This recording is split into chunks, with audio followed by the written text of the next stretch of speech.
Hello, my name is Michael Gibson. I hope everybody's doing well today. We're live with Bobbi, and we're going to just tell you a few things before she comes on. And number one, it has to do specifically, hello, my name is Michael Gibson. It's giving us that reverberation in the background here. So let's see if we can do that. Yeah, let's do that. And sorry about that, everyone. If I could figure all this out, which I think I had it. The funny part about this is you do your level best to get these things technically proficient, and then all of a sudden at the last minute, there's one small thing. But anyway, I'm glad Bobbi's back with us. She's made a lot of progress over her last 16 sessions. We're going to be spending a little bit about another month with Bobbi, and then we'll be dealing directly with Montes for a while, and then we'll be ending the series. We will start up a new series probably towards the latter part of the spring, U.S. time. But I wanted to have Bobbi share with you some of the progress she's made today, and also today being the Super Bowl. I thought we may cut it short so she can watch the game, I can watch the game, and everybody else can watch the game and relax. When we booked these, we didn't have the Super Bowl in mind, of course. We'll look at our booker next year and have it on our calendar as Super Bowl games. We're going to have to be in our sessions or not. Just depends on how much fun we have. Other than that, everything is well. I'm doing well. I think norm therapy is going to be an extremely successful venture. Building this company worldwide with some amazing people have just been one labor of love and hard work. Thank you all for participating. I look forward to sharing more information about what we're doing in the future and our plans and what's actually coming down the pipe. So I'm going to ask Bobbi to come in now. I'm always happy to see Bobbi. Hey, Bobbi, how are you today?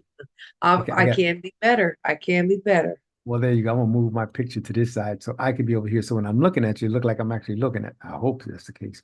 But anyway, but anyway, how are you today? I'm well. I'm well. I'm glad to hear that. So is it cold where you are? It was not too cold today. We had the windows open, getting some fresh air in, did a little bit of spring cleaning early. We That's always do pretty spring good. cleaning though, so you know, You guys have a big house over there? yeah, it's a 4 bedroom. That's a lot to keep clean. Yeah. Yep. Kitchen, bathroom in, living room, dining area. I love It's a your hair lot. down, by the way. You look great. I Yeah, like it. I just got it done. I Really just looks got it fantastic. colored. Thank Wonderful. you. Bobbi, one. See, men do notice. We notice. I'm sure Montez already gave you your accolades and your attaboys and pat on the back, didn't he? So yeah, He did. He oh, did. real men do real things. There you go. He didn't want me to get the length cut, so I had to compromise because I wanted to go a little bit shorter. This is the longest my hair's been in 20 years. And Wow. so it's about down about down halfway down my back. And Wow. usually I just always keep it up. I feel like when I keep it up, it's more professional. When I let it down, it's. You look very professional here, and you also look great. What's the problem? I think it's I think something. Montez right. He's right. Yeah, yeah. I never liked hair in my face, and my grandma would always say, "Get your bangs out of your face. You're gonna go blind." And so Well, Montez I, is right this time. He's right. You look professional and you look very presentable as well. And I give you great compliment. I think wearing your hair down, I think I don't know, it just sets up for a better a warmer you. yeah, yeah. I'm Yeah. not so serious. Yeah. You look sometimes kind of tough to deal with. But then you get your hair down. Now you can say, this is what you get. This is what you get. I know you said that. I've been doing that to everybody since. But now I've had some really spirited conversations with Montes. I really have. They've been great conversations. He's an amazing guy. He He just really is. doesn't know I it, just, but he is. he's got.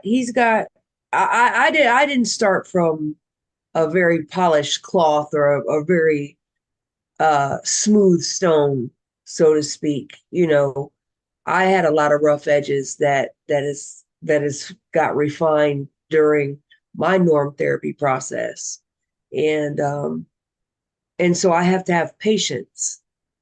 And Do I fall short sometimes? Absolutely. And I've just been truly grateful that we've had people who can kind of walk us through that when I'm not so patient. Well, patience is a virtue, but it's also something that's learned. What I It's always not tell people, easy. and not at all. What I always tell people, because I went through this. I remember a few days, a few decades ago, I got on my hands and knees and I asked God for it, just teach me patience. Was I in for a rude awakening? He said, okay, you want to learn how to wait? I'll make you wait. And he did. I had great successes. I did some fantastic things, but nothing I've ever wanted came without waiting a while through long suffering. And I know people don't always understand long suffering. They think long suffering is something bad. And it is, because you're the one that's going through it. But it hones you when you suffer. It prepares you. It makes you a little bit more leathery. Uh, you can take a little bit more, a little tougher skin when you go through something. And I've long suffered many times. I used to tell people all the time, I don't think I've ever done anything easy in my entire life. There's nothing that could ever come to me simply. Do Yeah, you know how I feel? I feel the same way. But the joy and the happiness and the sense of accomplishment that you have after that you've been through it is way greater than that as if it would have came easy. Tell us, what has your long suffering been like? Tell us about that.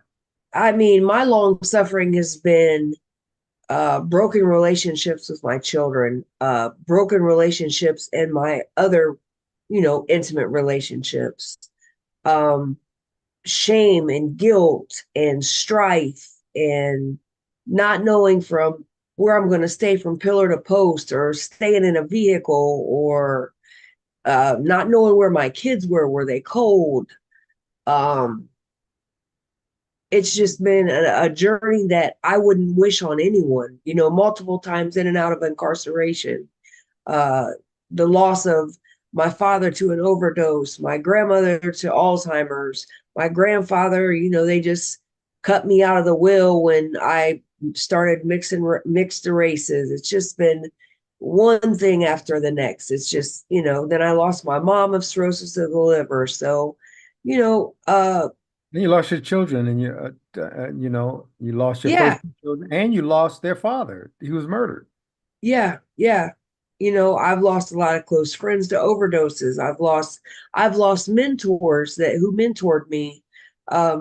Just not of anything drug related, but just in age, Life. yeah, or people that I've gotten close to and they took off on the wrong track, so I had to cut them off, and it was a grieving process for me, because not everybody's wants to do right. And in order to save my life, I have to remain sound mind, body, and spirit. It all has to align up. How do you And feel so these days, Bobby? I'm very interested in knowing how are you doing and how are you feeling? I'm very busy, with this, I didn't take on that per diem job. So doing this case management and school is got me very busy. There's a lot of still, but in the long run, it's gonna pay off. But in the short run, there's still a lot of discord about time spent. I try to make it quality time, even if it's not much quantity. Mhm. Um, I've tried to soften up and give more hugs and say more I love yous and more I appreciate yous I heard and can about I that. help I heard about you? it a And little bit. He gave me a little preview of that the other day. He didn't say much about it, except for you have been responding differently.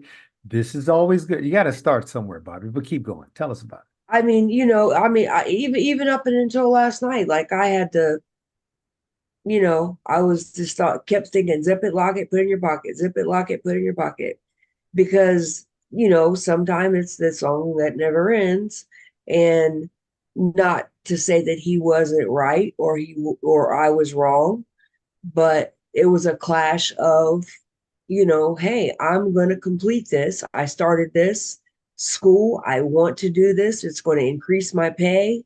It's going to propel me forward in my career. And, I'm into week 6. And so, we have to accommodate, just like I would accommodate you if you were in it, which he Absolutely. signed up for the summer core cohort. He signed up for that. So when he's doing it, he's going to understand.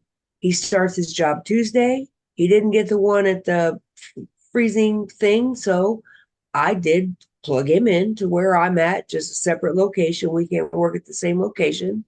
And he's going to know like 8 to 5 is a lot, and it's going to be a lot to keep a clean house like you like it. And there's going to be some days that there's going to be a dirty dish, and there's going to be some days that the dogs are going to need bath. But there's just going to be trials and He's gonna have to tribulations. reflect on the way he was with you and how he will become with himself.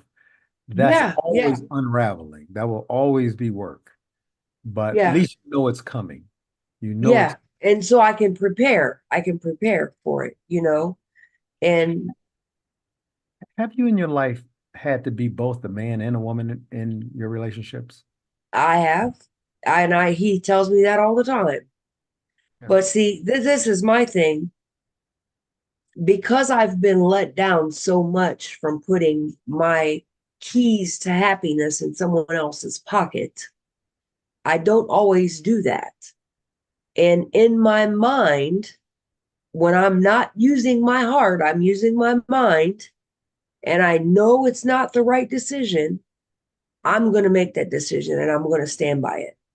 I think you should. I was asking in another context. I was, in your other relationships where you could not really trust the people you were with as much as perhaps you trust Montes now, and what you Yeah. guys have been able to accomplish together, and try to bring all those loosely fit pieces together in a very uh, sometimes staggered but organized manner. You guys are doing something most people couldn't even think of doing. You're just bringing all the family together, trying to take care of everybody, trying to help everybody take care of themselves. It's a lot of work, and it requires trust.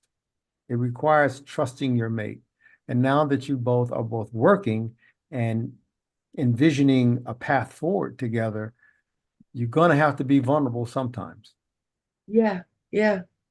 You know, And I know, I just overheard a conversation that he was having, with his dad on the phone, and the way that he feels on the inside, like he's homesick. Like, I don't have any family either. I can't call my mom up. I can't call my dad up. I can't call my sister up. I can't call nobody up. You know, at least you have a dad to call to express that to. I mhm. express that to my therapist, you know, who he calls me on Wednesday mornings before I go to work. And whatever's, he gives me suggestions that work just like you do. And I take it, and I take it, and I don't take it lightly. I take it, and I apply it. And when I apply it and I practice it, it works. Am I perfect at it? No. But do I try? With 100% guarantee.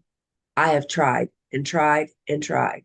There's something I can't be, I'm not responsible for someone else's happiness. I don't want to be responsible for someone else's happiness. You should If never be responsible for someone else's happiness. That is not your job. Your job is no, never to make anybody happy. Your job is only but to keep them. sometimes I get blamed for that. No, no, no, no. Your job, this is where I think people are confused about happiness. You have to come to the table happy. You have to be a happy person to be happy. If you come as sourpuss, no one will ever be able to make you happy until you decide you want to be happy. So what your job is as a wife, as a mother, as a grandmother, your job is not to make anybody happy. That's ridiculous. That'll never happen in a million years. But to keep them happy once they're in a happy state, that is your job. Your job, when you see you got a happy family, you got happy people around, yours is to make sure that environment, make sure that relationship, make sure that tactile touching and loving and being a part of, that's what you do with happiness. You don't make anybody happy. You just keep them that way once they are happy. They have to make themselves happy and feel happy about the things around them, and that's inclusive of their life. But they can't be dependent on you to make them happy. They can never do that. And I don't know if this is wrong or not, but it's almost, and I even hate to have it come out of my mouth, but it's almost that I'm planning just in case it doesn't work, like I have a plan B, you Well, know? Plan B has been taken so many different ways, Bobbi, and we're going to make this a Yeah. short session tonight so we can get to the Super Bowl, but we will add some more minutes to our next session. But I will say this to you. Plan B is always like a contingency plan, contingent upon something else happening. So you have this contingency plan. Yeah. That's a smart move. But oftentimes, if you think too much in Plan B, you'll never perform well in Plan A. You got to know Yeah. Plan B is there. And that's a good Yeah. thing. No. I give it my 100%. I give it my all. But I Okay. just know that I'm confident in myself that if something were to happen, I can still make it because I've made it all this time before him and if have to be after him. And I think that's a And strong position, but nobody wants to hear it. Just let you know. yeah, yeah, No one wants to hear that. Men want to feel like they're your plan A, B, and C. That's how we are. We're about fixing stuff and making stuff move. Not always to the satisfaction of some women, or most women for that matter. They'll end up telling us what to do next or how to get something done. We think we already know, and we probably do. But that's what teamwork is for. We compromise a little bit. We share, overshare sometimes. We overburden, we overdirect. And so do women. I think this just a part, or whatever role is played in a relationship, husband and wives just do that to one another. yeah. Um, but but I'm more interested in this long suffering that you have experienced in your life. Did you ever think it would come to a place where you are right now, where you were getting Never, back on track? never. When did you realize you could do it? A pestaña, no, you call that Spanish. What is this? English. Eyelash just jumped in my eyes, killing me. But at what point did you feel that you were going to come out of the darkness? How long ago was that? Well, you know, after Leroy got murdered, I never thought that I would ever be able to love again. Like the bar was set so high. It was like I was cold hearted. There was no room for relationships. There was no nothing, which leads into kind of how me and him met, which I'll later tell. But he, I learned him emotionally first before I ever touched his body, we ever kissed, anything. We were friends first and never thought we would see each other again. So writing back and forth, we exposed all of our strengths, all of our weaknesses, all of our truths, all of our darkest, what is it, the dark, what is it, the good, bad, and the ugly. And then we ended up together. And Well, that's so, where you should do it. You should pour out your soul to somebody you yeah, want to spend some time with. You should, but not all at once, I hope. But over a period of time, they should get to know it you. was over a period of time. Of course, it was over a period of time because, technically we've been together 7 years, but physically 4. Good. So you So, went through you this know, first, yeah, yeah, this in the heart.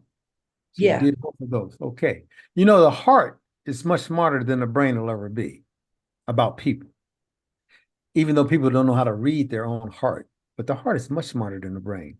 Because what happens when somebody you get that connection with just walk in, you just immediately know that's your heart telling you you have a connection here. Now, what to do with it, what to do with that connection, your brain has to discern that connection. And that's yeah, a good thing. You took some time to get to know him emotionally, spiritually, intellectually. yeah. And what was And then his? that's when my heart started to kind of soften up again and think, hey, you know what? Maybe there is hope that I'll have another relationship because I don't like to be alone. That's a big thing for me. I have words for that, but I'm going to leave it for our next session on that one. But yes, there's a difference between being alone and being lonely. There's a big difference. A lot of people get lonely and think that they need to have somebody permanently so that they're not alone. And that's not always the case, but we're going to definitely dig into that one. Yeah, now I like to be alone, in a good way. Yeah. I like to be alone. I like to have my own time and my own space, you know, but I don't like to be lonely either.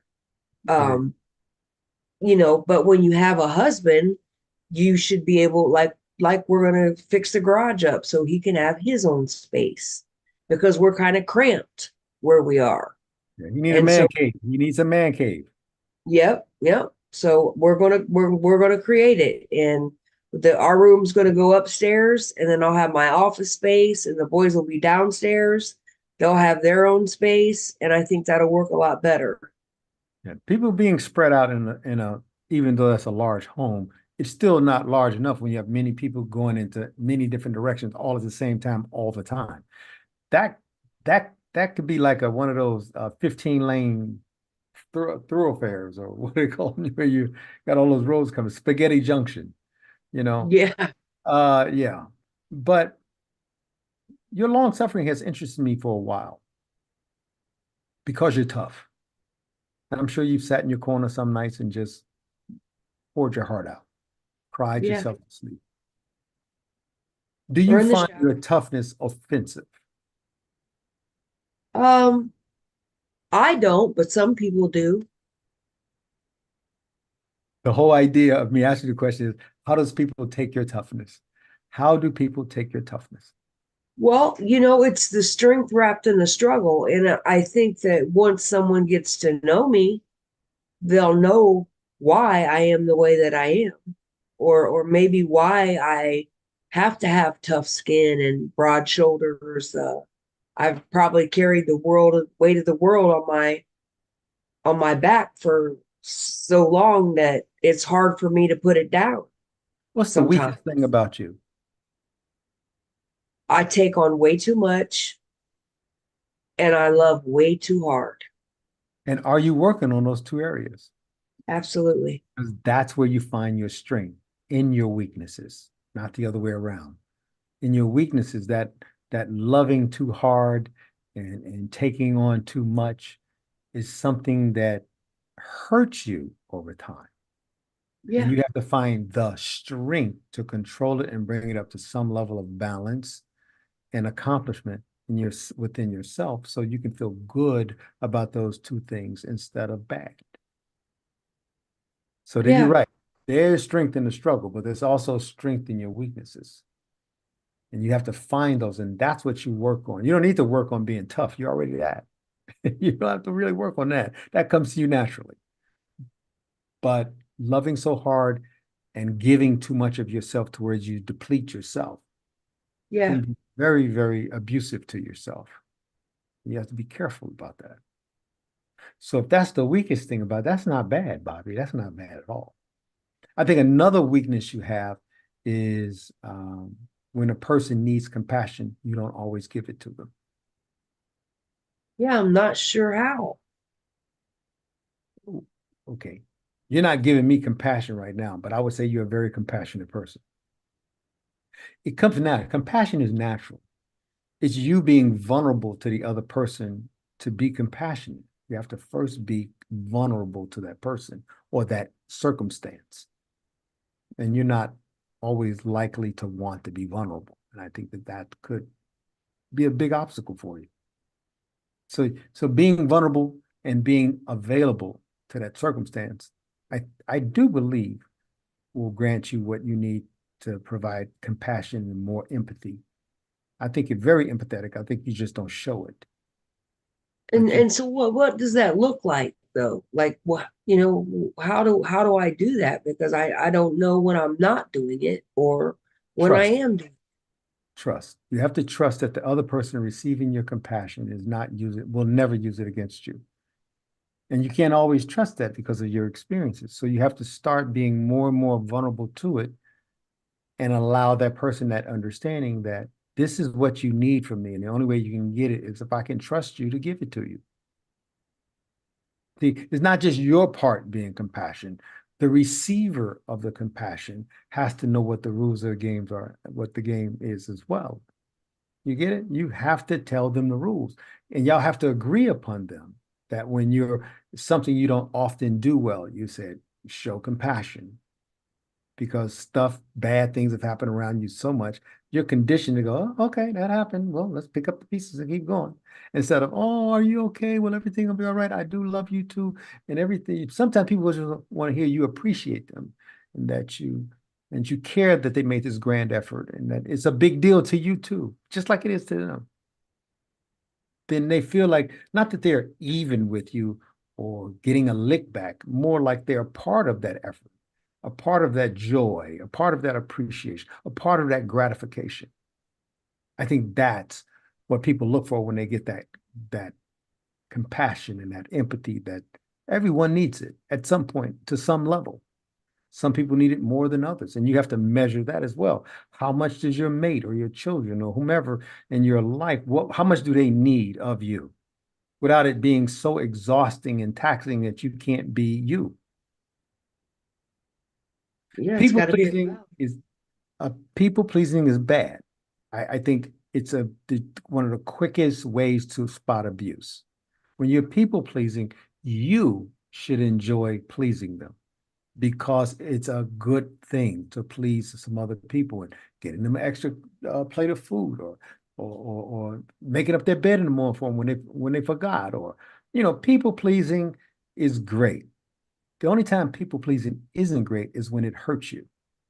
If you please people to the point of hurting yourself, then people pleasing is a humongous problem for you and will only cause you more abuse and more pain. Then you'll just stop pleasing anybody. And that's where you put the biggest burdens on yourself. I think you just mentioned, and how you love so deeply. Not only do you love them so deeply, you'll do anything for them, even if it hurts you or Yeah. hurt your relationship or hurt something special about what you have. So you have to be careful. You have to find that balance there and just be careful and know when to shut down. And we can talk about that too in your final sessions. Okay. Um, but that's what I wanted to just share with you. And I want everybody to have an opportunity to see the Super Bowl tonight. I don't want to cut your therapy short, but Bobbi, I really think you have yourself together. I really do. I'm very proud of you in so many different ways. I've watched your journey in norm therapy. You have been such a great champion of these techniques and actually the utilization of some of the strategies that we've talked about. It's it's it's comforting to see someone who's gone through as much as you have use some of our techniques and actually benefit from them.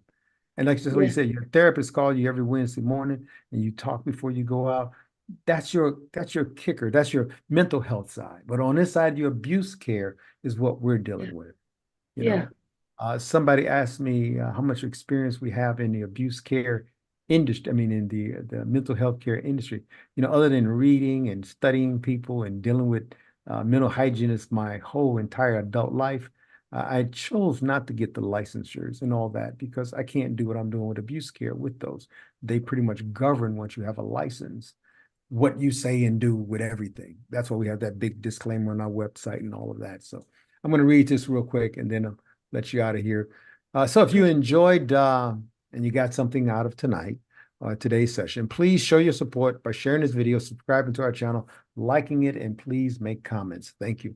Our next norm therapy session is with Montez, Bobbi's husband, this February 13th at 6 p.m. Eastern Standard Time. So go to our website, go to our nonprofit, which is goarrow.org, that's GOARO.org, and normtherapy.com, and explore opportunities and seek help for yourself or someone else in need of our services. Now, you can also go there to sign up to become a norm therapist if you're interested in our training, becoming a norm therapist. And if you want sessions for yourself, you can purchase your sessions there.